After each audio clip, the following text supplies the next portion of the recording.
So I've got another easy fix for you that could be the problem of your F1 code.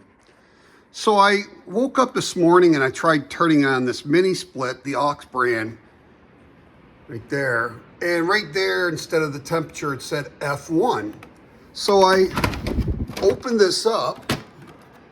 I checked my screens to make sure they were clean. I blew them out, they were clean. I blew out all that with a little blower, cordless blower. I made sure that nothing was on this sensor right here, this little black sensor. It just sits really close, this little sensor right here. Made sure that was clean, blew off the top, still kept getting the F1 air. So I went again and looked on what the F1 air was. And if you look on here for the aux brand, sorry about the glare, the F1 right here is the fault with inverter module protection on outdoor unit. So I went to the outdoor unit and I took the cover off of it.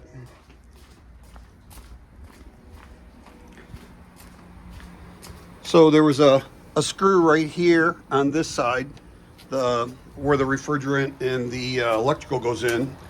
I had one screw right here, nothing in the back, and then one here and one here. So I was able to take this off, and right under here is your module board. So there's a clip right here and a clip right here. Now when you do this, turn your power off. I have mine right here where mine is actually on the cord where I can plug it into a GFI. So I unplugged this, and when I went to go work on it, I plugged it. But when I took this cover off on here, it just pops off like that. Right here on this, I had two blinking lights. They're all three blinking right now. This one's blinking, and that's meaning it's running fine right now. So I blew all this off, and I also used a brush on here when it was off, and I just brushed all the dust. There was a bunch of dust on there. So while it was off, no power to it for like 2 minutes, the capacitor's discharging that. And I tried to be very careful not to touch the circuitry if I could. So I had to take this screw out right here, this screw, that screw, this screw right here, and this screw right there. I did not take any of these back ones out.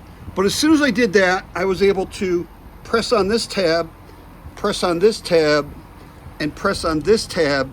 And I was able to, when I pressed on this tab, I was able to lift up on this corner and pull this corner out. And then went back and pressed on this and was able to pull this corner out here. What I found was that I'm not going to take it apart, but when you take it apart, oh, you can see them actually. All right, you can see right here, there's this green wire, brown wire, and a black wire. So you got your ground wire, brown wire, and green wire. Those were connected. I wiggled them, made sure that they were on there solid. What I noticed was this blue one right here was unplugged. So what happened was, from the vibration of this compressor, and if you put your hand on it when it's running, you can feel it when the lid's on. You can feel the vibration. What happened was that one came unplugged. So I'm not sure, it doesn't really have a, does have something on there. Not sure if I can zoom on that. Okay, it's for,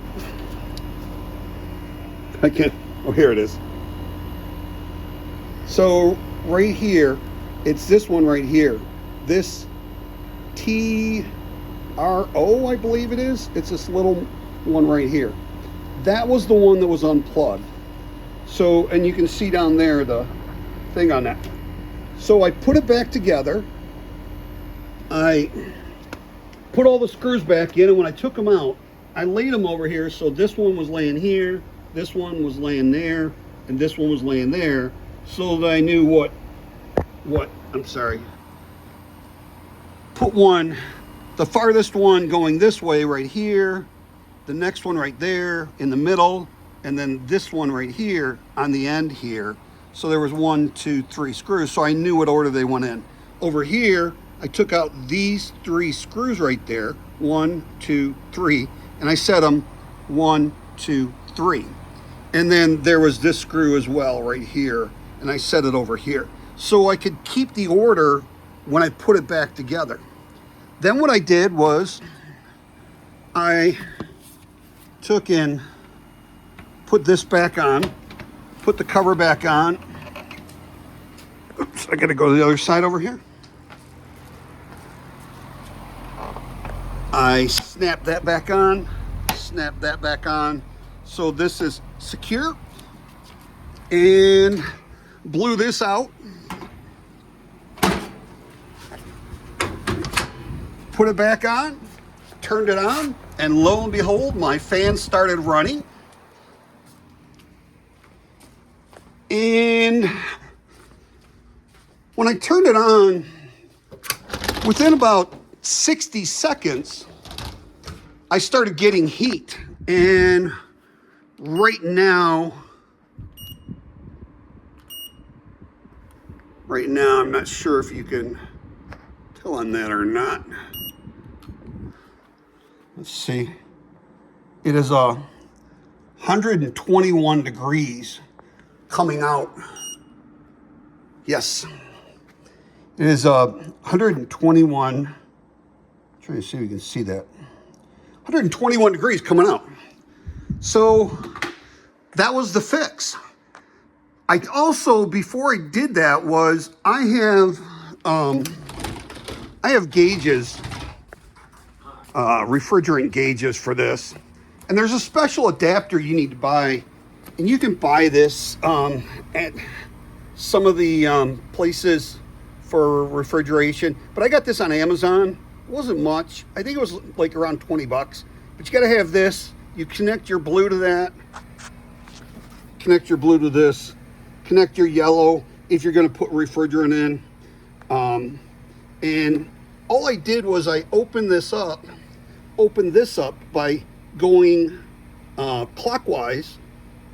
Yes, I went clockwise on that. And what it does is it pushes the needle in, opens up the valve, and then when I open this up over here, the pressure goes up, and I noticed that my refrigerant level was normal. So I didn't need to add any refrigerant or anything, so I knew it wasn't refrigerant. So that was the first thing I checked was my refrigerant level, because these are going on close to 4 years old, and all it was that wire vibrated free and disconnected and was giving me the error code for the outside module. So you can see it's still running. So there's a lot of things that can go wrong with these things. And the way they design that is the thing connects, you got to push it up into it, and it connects up in it. So when it's vibrating like that, the contact, it can actually fall off from gravity. So that would be one of the things I checked. But once again, if you're going to check that yourself, you want to unplug it, disconnect your power, like mine plugs into the wall. Some of them are hardwired. So I would turn my breaker off, and I would let it sit for like 10 minutes to discharge those capacitors. I still would not touch those capacitors or that board. You might feel a little better putting some rubber gloves on to insulate yourself, but that was such an easy fix that it was just a loose wire keeping me from getting heat in here. So now it's up and running. And remember, if it's F1 on an aux brand, and it could be on a lot of brands that the F1 code is the outdoor module, and that could be an easy fix for that. You could also have a low refrigerant, or it could just be too cold outside. So now we have our mini split running again, and it's starting to heat up nice and toasty in here. So hope you enjoyed the video, and please like, share, subscribe, and don't forget to hit that notification bell. We'll see you in the next video, and we hope you have a truly wonderful and extremely blessed 2024.